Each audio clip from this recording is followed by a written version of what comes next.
एकूण 25 वॉर्ड आहेत.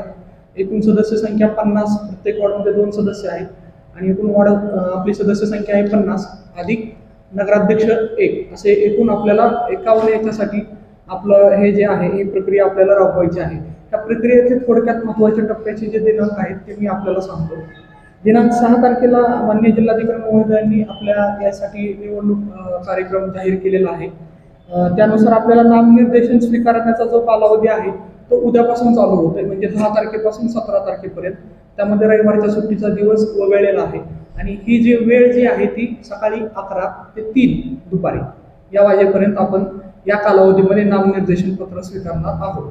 त्यानंतर दिनांक 18 रोजी आपण त्या नामनिर्देशन पत्राची छाननी करणार आहोत आणि नामनिर्देशन पत्र मागे घेण्याचे जे अंतिम दिनांक अपील जर नसेल तर 19 ते 21 दुपारी 3 वाजेपर्यंत आहे आणि जर अपील असेल तर 21/11 ते 25/11 यामध्ये अपिलाचा निर्णय ज्या तारखेस करण्यात येईल त्या तारखेनंतर तिसऱ्या दिवशी किंवा तत्पूर्वी मात्र 25/11 पर्यंत हे फायनल करायचं आहे. त्यानंतर आपल्याला चिन्ह वाटपाचा असतो की म्हणजे चिन्ह वाटपाचा जो आहे तो चिन्ह वाटपाची दिनांक आहे 26/11/2025 आणि मतदानाची दिनांक आहे 2/12/2025 आणि सकाळी 7:30 वाजल्यापासून ते सायंकाळी 5:30 वाजेपर्यंत ही मतदानाची वेळ आपल्याला आहे. आणि मतमोजणी जी आहे ते इमिडिएट नेक्स्ट डेटलाच होणार आहे. ती तारीख आहे 3/12/2025 आणि मतमोजणीचं ठिकाण जे आहे ते आपल्या मतदारसंघासाठी अतिरिक्त MIDC मधलं DMO गोडवान जे आहे ते 1C आणि 1D या ठिकाणी ही मतमोजणी होणार आहे. म्हणजे एकंदरीत 4 तारखेपासून ते पुढच्या महिन्यातील 3/12/2025 पर्यंत हा आपला कार्यक्रम आहे. एवढ्या कालावधीमध्ये आपली आचारसंहिता लागू असणार आहे. आता आपल्याकडे सातारा नगर परिषदेमध्ये यासाठी आपल्याकडे मतदान केंद्र किती आहेत तर मतदान केंद्र आपल्याकडे 156 मतदान केंद्र आहे ज्याच्यावरही मतदान घेतलं जाणार आहे. 156 मतदान केंद्राची पाहणी देखील चालू आहे आणि आचारसंहितेच्या अनुषंगाने आम्ही पथकं देखील ॲक्टिवेट केलेली आहेत. सिंगल विंडो जी आहे सिंगल विंडोमधून वेगवेगळ्या परवानग्या दिल्या जातात. तो सिंगल विंडो कक्ष नगरपालिकेतच कार्यान्वित करण्यात आलेला आहे. तक्रार निवारण कक्ष देखील नगरपालिकेतच आहे, तो कार्यान्वित करण्यात आलेला आहे. त्याचबरोबर SST 4 ठिकाणी आणि FSTची 2 पथकं आपली कार्यरत राहणार आहेत. यानंतर आपल्याला एक सूचना आली होती मध्यंतरी की मतदार यादीचा कार्यक्रम प्रसिद्ध झाल्यानंतर मतदार यादी प्रसिद्ध झाल्यानंतर त्यामध्ये डबल स्टार आलं होतं मतदारांच्या यादीवर. तेव्हा बऱ्याच जणांनी विचारले की डबल स्टार हा काय प्रकार आहे. तर ती संभाव्य दुबार म्हणून मतदार जे आहेत त्यांचं संभाव्य दुबार मतदार म्हणून आपल्याला ते दिलेले आहात. त्यांची जवळपास आपल्या इथे 6,789 एवढी संख्या आहे आणि संभाव्य दुबारबाबत आपल्याला हमीपत्र आणि त्यांच्याकडून आपल्याला भरून घ्यायचं आहे किती एकाच केंद्रावर घेणार आहेत त्याबाबतची खात्री करणं चालू आहे आणि त्यानुसार कारवाई करण्यात येईल की संभाव्य दुबार म्हणजे दोन्हीकडले जे मतदार आहेत त्या बाबतीत कारवाई करायची चालू आहे. एकंदरीतच आता महत्त्वाचा टप्पा जो आहे तो उद्यापासून चालू होतोय म्हणजे की नॉमिनेशनचा. या नॉमिनेशनच्या साठी ऑनलाईन पद्धतीने फॉर्म भरायचे आहेत. ऑनलाईन जी आपल्याला वेबसाईट दिलेली आहे SECELEC.in हे संकेतस्थळ आहे. त्या संकेतस्थळावर जाऊन कॅन्डिडेटने त्यांचे नॉमिनेशनचं फॉर्म असेल आणि त्याचबरोबर त्याचं ॲफिडेव्हिट शपथपत्र असतं ते शपथपत्र ऑनलाईन करून त्याची प्रिंट काढायची आणि ते प्रिंट काढल्यानंतर रिटर्निंग ऑफिसर जे आहेत म्हणजे मीच आहे आणि आमच्याकडे हे याच ठिकाणी आपली नॉमिनेशनची प्रक्रिया चालणार आहे. या ठिकाणी संबंधितांनी आपल्याकडे सादर करायचे आहेत. यासाठी खर्च मर्यादा जी आहे आपल्याला थेट नगराध्यक्षांसाठी 15 लाखाची वर्ग नगर परिषदेसाठी खर्चाची मर्यादा आहे आणि सदस्यांसाठी 5 लाखाची मर्यादा निश्चित करण्यात आलेली आहे. आणि अनामत रक्कम जी आहे जी आपण नॉमिनेशन सोबत जोडतो त्यासाठी सर्वसाधारण गटातील जर उमेदवार असेल तर त्यासाठी 3,000 व जर संवर्गातील म्हणजे राखीव संवर्गातील असतील तर त्यासाठी 1,500 ही अनामत रक्कम ठेवलेली आहे. एकंदरीतच म्हणजे आचारसंहितेच्या अनुषंगाने काय करायचं काय नाही करायचं याबाबतचे देखील आदेश आयोगाकडून 4/11/25 निर्गमित झालेले आहेत. त्याबाबत देखील राजकीय पक्षांची बैठक घेण्यात आलेली आहे आणि त्यांना देखील हे सर्क्युलेट करण्यात आलेलं आहे की आदर्श आचारसंहितेचं सर्वांनी पालन करावे आणि ह्या सगळ्या ज्या आपल्या सातारा नगर परिषदेची निवडणूक आहे ती शांततेच्या वातावरणात पार पडण्याबाबत सर्वांना सूचना दिलेल्या आहेत.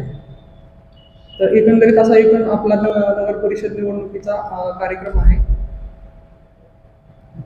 साहेब, एकंदरीत जे उमेदवारांना कागदपत्र आहेत काय काय लागणार? हो, त्याची नगरपालिकेकडून देण्यात येतो. नाही, दरवर्षी असतो. मागील याला पण होता. नाही, तो दरवर्षीच असतो. मागच्या वर्षी होता, तो NOC दिला जातो. सब ठेकेदार नाही म्हणून सब ठेकेदार आहेत, पण त्याला काय क्रायटेरिया लावला आहे? निवडणूक ह्यांच्यामध्ये सेक्शन 16 जो आहे नगरपंचायती नगरपालिका अधिनियमामध्ये, त्यामध्ये तशी तरतूद दिलेली आहे की कोणता करार आहे किंवा काय आहे, तर ते व्यक्ती अर्हता किंवा अनर्हता म्हणजे क्वालिफिकेशन डिस्क्वालिफिकेशनचे जे वेगवेगळे त्यामध्ये हे असतील त्यानंतरचा भाग येईल की त्यामध्ये छाननीच्या वेळेस तो डिसिजन होईल. जर प्रॉपर्टी जर नावावर नसेल किंवा प्रॉपर्टी इतर कोणाच्या नावावर असेल तर त्याचं घरपट्टी बनणे आवश्यक आहे का त्या उमेदवाराला संबंधित? त्याच्या नावावर काहीच नाही. नाही, जे उमेदवाराचं जे आहे तर त्या उमेदवाराचा प्रॉपर्टीचा डिटेल्स द्यायचा आहे आणि त्या उमेदवाराची थकबाकी नसावी असं त्यामध्ये नमूद आहे. ती पण कलम 150 खालची नगरपालिकेकडून जे थकबाकी असेल त्या थकबाकीचा NOC नगरपालिकेकडून घ्यायचा आहे त्या उमेदवाराचा.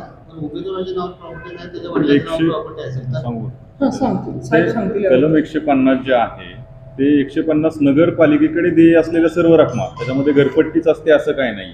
त्याच्यामध्ये इतर रकमा कधी नगरपालिकेने त्याला कुठला दंड लावला असेल, त्याच्यावरती घनकचऱ्याच्या संबंधित एखादा दंड लावला असेल, तो सुद्धा कलम 150 अंतर्गत येतो. त्यामुळे त्या व्यक्तीला जो उमेदवार म्हणून अर्ज भरणार आहे त्या व्यक्तीला नगरपालिकेची घरात प्रॉपर्टी जरी नसली तरी इथलं कुठलं देणं नगरपालिकेला तो लागत नाही अशा स्वरूपाचा त्याला दाखला घेणं आवश्यक आहे.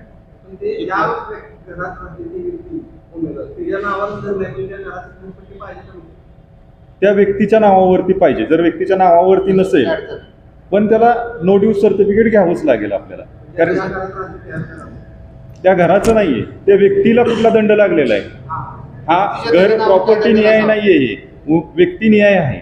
त्या व्यक्तीवरती कुठले ड्यू असेल तर जर तो घराचा ड्यू असेल, पाण्याचा ड्यू असेल किंवा नगरपालिकेने कुठला दंड लावला असेल किंवा काही ठिकाणी नगरपालिकेमध्ये त्या एखाद्या व्यक्तीकडून एखादं स्वतःच्या वाहनाने नगरपालिकेचा पतदिवा धडकला असेल त्यावेळी नगरपालिका त्याच्यावर दंड लावू शकते. असे वेगवेगळ्या प्रकारचे किंवा बॅनर लावला असेल तो बॅनरचा दंड असेल किंवा कुत्र्याच्या उपद्रव त्याच्या कुत्र्याच्या उपद्रवामुळे दंड लागला असेल द्यायचीच असते आपल्याला. ती ऑनलाईनला पण त्यांना भरावी लागते जे ॲप असतं त्यामध्ये.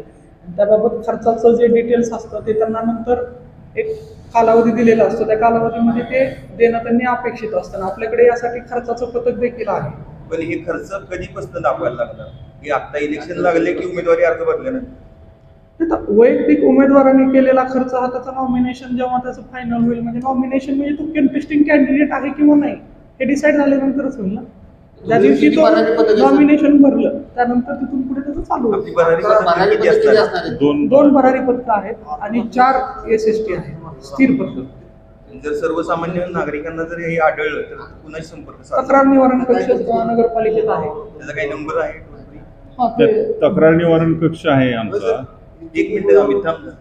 तक्रार निवारण कक्ष आहे, त्याचं प्रमुख मुख्य अधिकारी म्हणून माझ्याकडेच आहे ती जबाबदारी.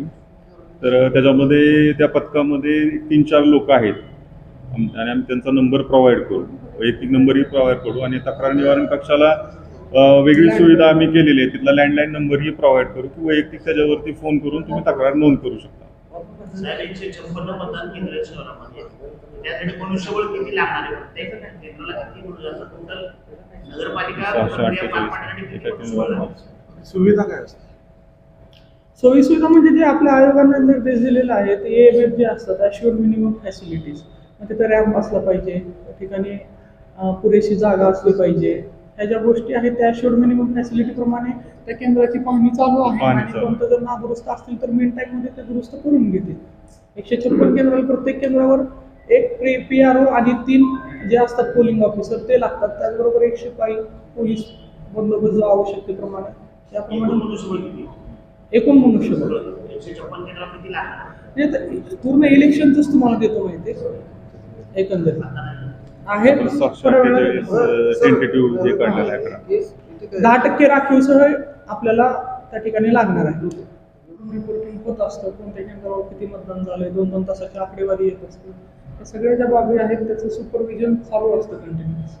सेन्सिटिव्ह मतदान केंद्र आपल्याकडे आता पोलीस विभागाशी चर्चा केल्याप्रमाणे सेन्सिटिव्ह बाबत सद्यस्थितीमध्ये आपल्याकडे तशी नाही आहेत मतदान केंद्र की ज्या मतदान केंद्रावर भूतपूर्व इलेक्शनमध्ये काही हिंसाचार घडला आहे किंवा केंद्र बळकावणे अशी काही घटना घडलेल्या त्या बाबतीत आपल्याकडे तसं आलेलं नाही. तथापि परत एकदा आम्ही पाहणी करणार आहोत स्वतः मी आणि HDPO साहेब. त्या ठिकाणी काय आढळले तर त्या ठिकाणी जादा बंदोबस्त देण्याबाबत त्यांना आम्ही तक्रार देणार. मंगळपेठेमध्ये मागच्या महिन्यामध्ये जवळ 7-8 प्रकार मारामारी झाली आणि मंगळवार जो भाग आहे आणि कुटुंब त्या भागात किती मतदान केंद्र आहे त्या भागाची पाहणी करून तिथे जास्तीत जास्त बंदोबस्त देण्याचा प्रयत्न करावा. ठीक.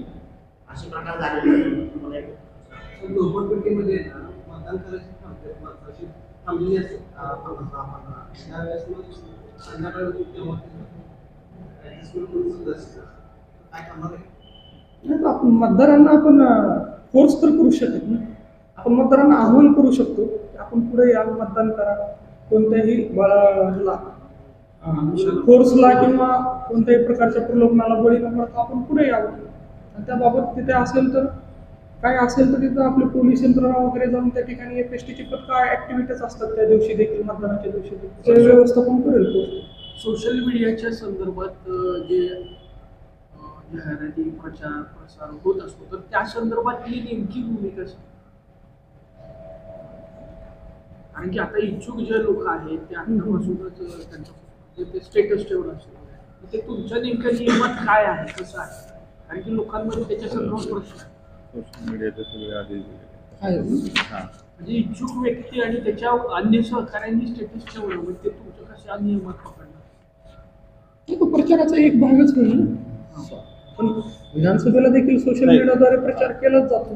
सोशल मीडियाच्या खर्चाचं नियोजन कसं तुम्ही करणार. दैनिकाला कळतं की बाबा या दैनिकाला प्रिंटिंग एवढे केले हे केले त्याचा दर कुठे एवढा आहे. सोशल मीडियाचा खर्च कसा काढणार तुम्ही एका व्यक्तीचा. नाही, त्याच्याबद्दल शासनाने निवडणूक आयोगाने निकष दिलेले आहेत आणि सोशल मीडिया सुद्धा आचारसंहितेच्या कार्यकक्षामध्ये येतो. जसे इतर मीडिया आचारसंहितेच्या कार्यकक्षामध्ये येतात त्याला सुद्धा एक आचारसंहितेची नियमावली दिलेली आहे की कशा पद्धतीने त्याची प्रसिद्धीकरण असली पाहिजे, कशी गेली पाहिजे. म्हणजे त्याच्यामध्ये जात धर्म पाहून कुणी आव्हान करू नये, त्याच्यानंतर अन्य कुठली भावनिक गोष्ट पाहून तुम्ही आव्हान करू नये, ह्या सगळ्या गोष्टी त्याच्यामध्ये आलेल्या आहेत. माझा मुद्दा वेगळा आहे. खर्चाचं नियोजन जसं दैनिकांना कळतं की बाबा हो. तुमचं पत्र मिळतं नगरपालिकेकडून किंवा आपल्या प्रशासनाकडून पत्र मिळतं की आम्ही तुम्हाला जाहिरात देत आहोत हो. तर ते खर्च तपशील देते. मात्र सोशल मीडियावरती कसं तुम्ही खर्चाचं एक स्पेसिफिकेशन कसं लावणार आहे एक पॅरामीटर. म्हणजे आज हिंदी एक स्टेटस ठेवला हिंदी एक स्टेटस ठेवला एकच पर्सन त्याचं खर्चाचं नियोजन कसं ठेवणार. कारण की कार्यकर्ते पण नाही, बरोबर आहे तुम्ही म्हणताय ते सोशल मीडियाचा जो खर्च आहे. आता सोशल मीडियाचा जो खर्च आहे तो ट्रॅक करणं म्हणजे आता आयोगाकडून आम्हाला ह्याच्यामध्ये 100% मार्गदर्शक सूचना येतील. इथं तुम्ही कारवाईचा जरा विचार करावा. कारण की कसं होणार आहे या अनुषंगाने ज्यावेळेस आता एखादा इच्छुक व्यक्ती असतो तो सांगतो की बाबा स्टेटस कुठलाही कोणताही जो निवडणूक काळातला कोणताही जो प्रचार केलेला आहे त्या प्रचाराच्या 2 ठिकाणी इफेक्ट असतो. एक तर आदर्श आचारसंहितेचं त्याचं पालन होतंय का नाही आणि दुसरं म्हणजे ते खर्चाच्या मर्यादेमध्ये बसलं जातंय का नाही. आता आदर्श आचारसंहितेचं सोशल मीडियाद्वारे पालन होतंय का नाही हे जे शासनाकडून आम्हाला निवडणूक आयोगाकडून आम्हाला सर्व निकष आलेले आहेत.